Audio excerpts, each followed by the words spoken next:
Poliisi yaguddemu ensasagge ennaku eziyise emabega. Oli ku UG Update TV ko sinzo bango tudiza bali kwekumira ku mayengo gano.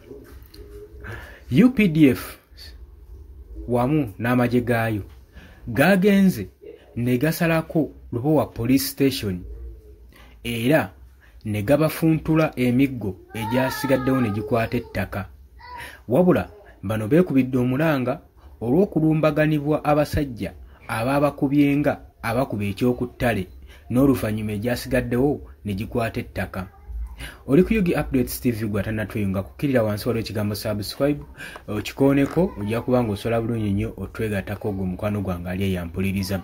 Abali emitala w'amayanja mbanirizaako nnyo mbalamusizzaako nnyo.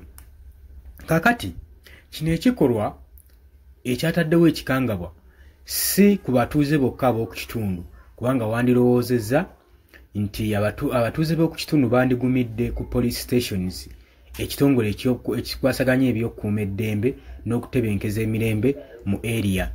Naye nabo kyabamazeeko enviiri ku mutwe ate nga gye bandibadde baddukira okuloopa ate gye baagala okudduka obutasemberezaayo wadde n'akamu n'ak'eddagala. Lwaki nkugamba kino?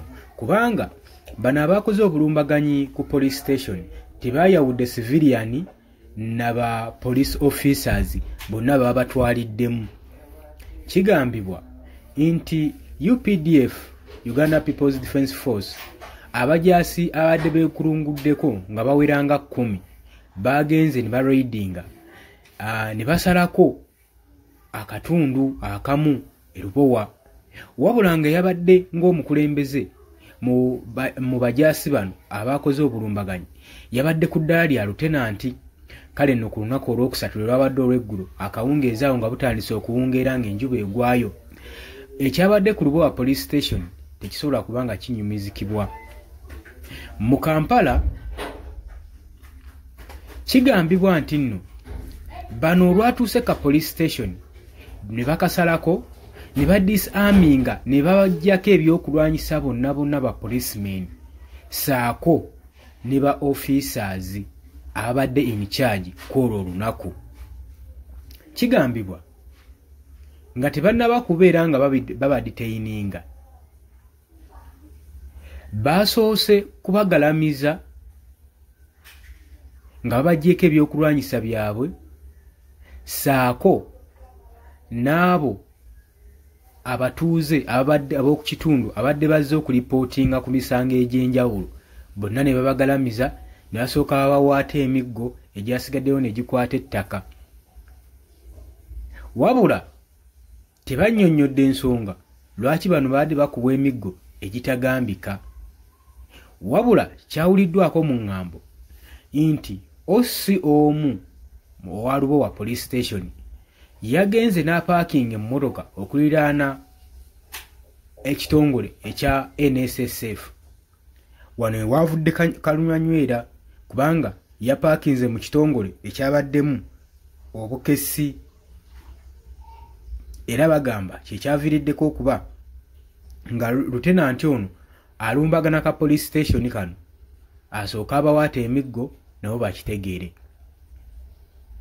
Information eno yafuniddwa okuva mu publication ba indicators ababaddewo nga ekikolwa kino kigenda mu maaso. Poliisi ne ba civilian abakubiddwa emiggo balipootingiddwa dda ku ddwaliro asobole okuba nga bafuna erese treatment kubanga embeera gye babaleseemu yabadde tewoomya wadde nakabululu. Newe guli kati poliisi ekyanoonyereza kyekyaviiriddeko ddala ekituufu ejje lino erya Uganda People's Defence Force okulumbagana police station eya Lubowa okukuba ba commanders saako ne ba policemen okukosa ne ba civilian emiggo egitagambika nga kibabalanga tebakitegeera.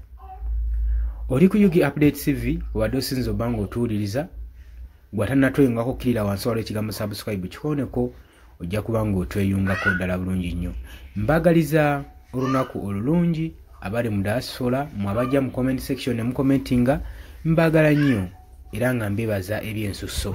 Mwebale kola mulimu gw'amaanyi okubeezaawo amayengo gano. Mbagala nnyo olunaku olulungi.